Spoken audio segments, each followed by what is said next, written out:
Ummu Salamah kehilangan suaminya dalam medan perang di jalan Allah. Sungguh tidak ada lagi kemuliaan seperti yang didapatkan suaminya itu. Kini, ia hidup seorang diri lagi. Hanya ditemani putra-putrinya yang masih kecil. Tak ada yang dapat dilakukan Ummu Salamah selain berdoa kepada Tuhannya. Ya Allah, Engkau mengetahui musibah yang menimpaku, dan aku menyerahkan segala urusanku kepadamu. Balaslah aku, dan gantilah musibahku dengan kebaikan. Ummu Salamah mengetahui doa ini dari suaminya, yang diajari langsung oleh Rasulullah SAW. Ia selalu mengingat dan memanjatkan doa itu. Setiap kali matahari mulai menyembunyikan dirinya di balik malam, ia panjatkan doa itu. Begitu juga tatkala fajar mulai murka di ufuk timur, ia memanjatkannya kembali. Beberapa bulan berlalu sejak kematian suaminya. Masa idah Ummu Salamah telah habis, dan ia boleh menikah lagi. Karena kecantikan, kebaikan, keindahan pekerti, dan kemuliaan nasab Ummu Salamah, banyak sahabat berkeinginan untuk menikahinya, termasuk diantaranya Abu Bakar As-Siddiq dan Umar bin Khattab. Namun, dengan santun, Ummu Salamah menampik keinginan mereka. Waktu itu, rumah Zainab binti Khuzaimah tengah dirundung duka karena ditinggalkan penghuninya yang meninggal hanya beberapa bulan setelah menikah dengan Rasulullah SAW. Setelah kematian Zainab binti Khuzaimah, Rasulullah berkehendak agar rumah itu diisi oleh Ummu Salamah. Karena itu, beliau segera pergi menemui Ummu Salamah dan melamarnya, menjawab lamaran Rasulullah SAW. Ummu Salamah berkata, "Wahai Rasulullah, aku tak kuasa menolak keinginanmu. Namun, engkau sendiri mengetahui keadaanku. Aku hanyalah wanita yang sangat menderita. Aku takut engkau mendapati pada diriku sesuatu yang menyebabkan Allah mengazabku. Selain itu, aku juga sudah cukup tua, dan aku punya banyak keluarga." Rasulullah SAW tersenyum dan berkata kepada Ummu Salamah dengan nada yang lembut dan penuh kasih, "Tentang derita yang kau katakan, Allah akan mengangkatnya darimu. Mengenai umur aku pun punya masalah yang sama denganmu. Sementara tentang urusan keluarga, maka keluargamu adalah keluargaku juga." Mendengar jawaban Rasulullah, Ummu Salamah merasa sangat bahagia. Allah telah menggantikan Abu Salamah dengan seseorang yang lebih baik, yaitu Rasulullah SAW. Allah benar-benar telah mengabulkan doanya. Ummu Salamah menjadi istri Rasulullah, dan ia hidup berdampingan dengan istri-istri Rasulullah yang lainnya, yaitu Aisyah dan Hafsyah. Mereka hidup bahagia dan saling mengasihi. Rasulullah memelihara dan mengasuh putra-putri Ummu Salamah, layaknya seorang ayah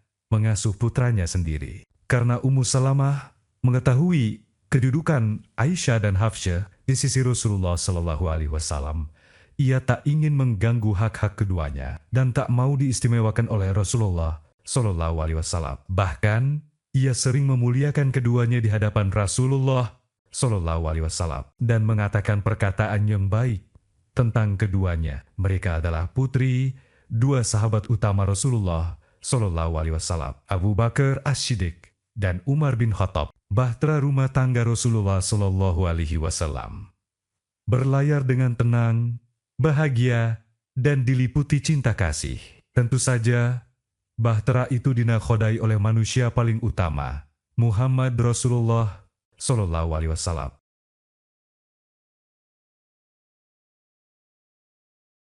Ummu Salamah mendampingi Rasulullah dengan setia, taat, dan penuh hormat. Ia selalu menyertai Rasulullah dalam berbagai peristiwa yang terjadi di sekitar dirinya dan pada kaum muslim di Madinah. Ummu Salamah menyaksikan berbagai peristiwa yang terjadi berikutnya, termasuk pernikahan Rasulullah dengan Zainab binti Jahsy dan perang Khandaq serta perang Ahzab.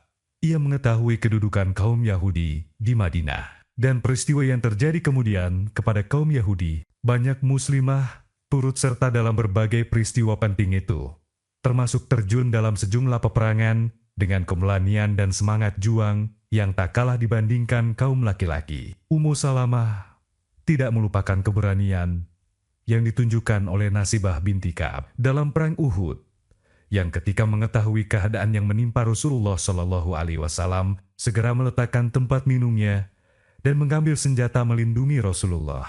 Setelah peristiwa itu, Nasibah datang menemui Rasulullah Shallallahu Alaihi Wasallam yang menghibur dan menenangkannya bahwa sesungguhnya ia terbebas dari kewajiban berjihad. Namun, Nasibah berkata kepada Rasulullah Shallallahu Alaihi Wasallam, "Wahai Rasulullah, aku melihat sepertinya segala sesuatu hanya untuk kaum laki-laki. Jadi, apa bagian yang didapatkan kaum wanita seperti kami?" Allah meridhoi dan memuji kedudukan kaum wanita sehingga Dia menurunkan ayatnya, yang artinya, sesungguhnya muslim dan muslimat, mukmin dan mukminat, laki-laki dan perempuan yang taat, laki-laki dan perempuan yang benar, laki-laki dan perempuan yang sabar, laki-laki dan perempuan yang khusyuk, laki-laki dan perempuan yang bersedekah, laki-laki dan perempuan yang berpuasa, laki-laki dan perempuan yang memelihara kehormatannya, laki-laki dan perempuan yang banyak menyebut nama Allah.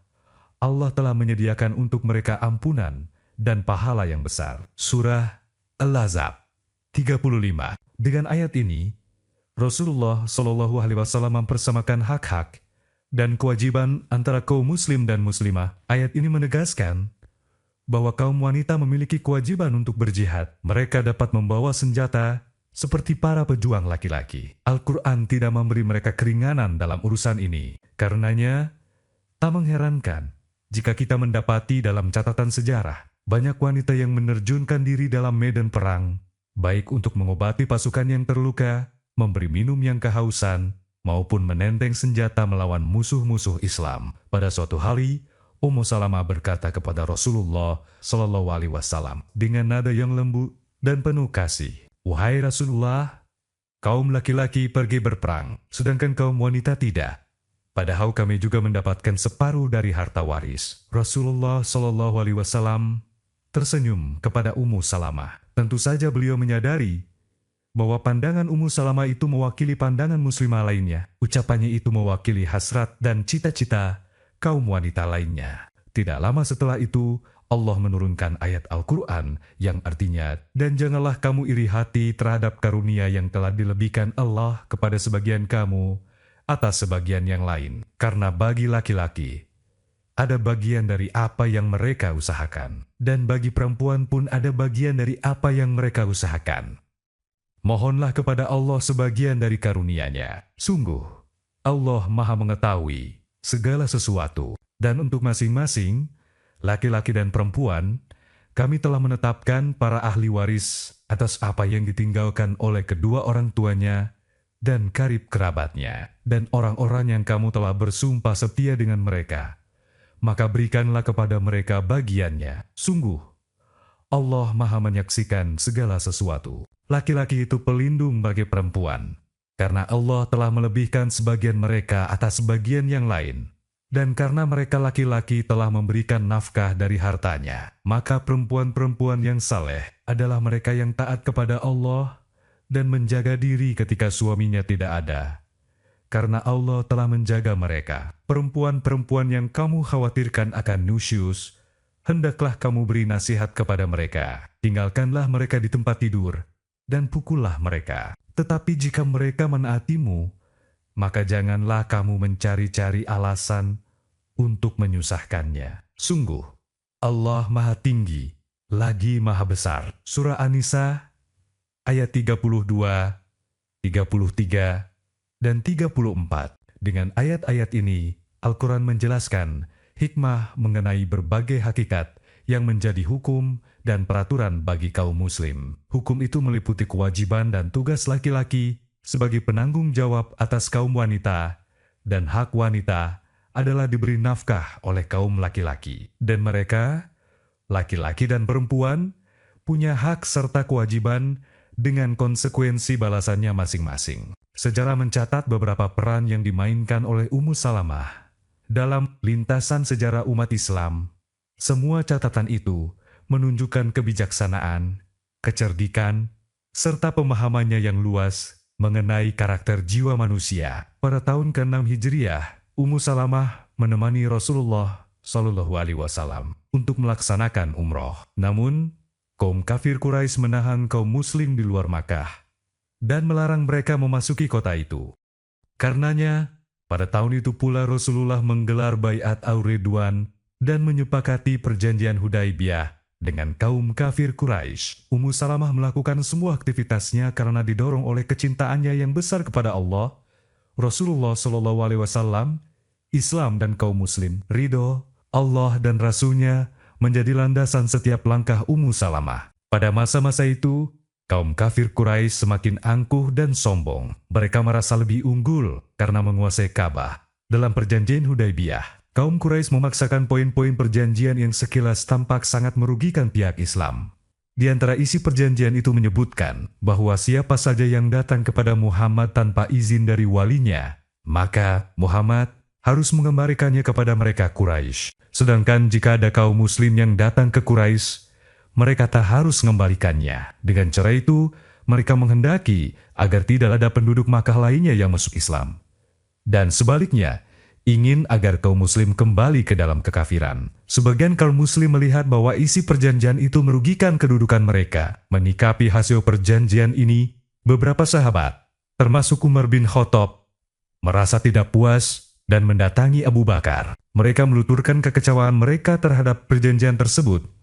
Umar berkata kepada Abu Bakar, "Hai Abu Bakar, bukankah Muhammad putra Abdullah adalah Rasulullah? Bukankah kita adalah kaum muslim?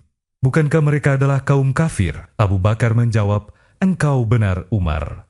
Umar kembali berujar dengan tegas, "Lalu mengapa kita hinakan agama kita di bawah kaki mereka?" Ummu Salamah merasakan kegelisahan kaum muslim yang tengah dilanda kekesalan dan kemarahan. Keadaan itu hampir saja menyulut api perpecahan di antara mereka. Karena itu, Ummu Salamah berinisiatif menemui Rasulullah Shallallahu Alaihi Wasallam dan berkata kepada beliau dengan nada yang lembut, "Wahai Rasulullah, mungkin sebaiknya engkau keluar menemui para sahabat untuk menasihati dan mengungkapkan kebaikan yang tidak mereka pahami." Lalu Rasulullah keluar dan menenangkan hati kaum muslim seraya menjelaskan kemenangan besar yang menanti mereka di balik isi perjanjian yang tampak merugikan mereka. Ummu Salamah juga menyertai Rasulullah SAW dalam perang Hunain dan Fathul Makkah. Ummu Salamah hidup mendampingi Rasulullah SAW dengan setia dan taat hingga beliau wafat. Sepeninggal Nabi,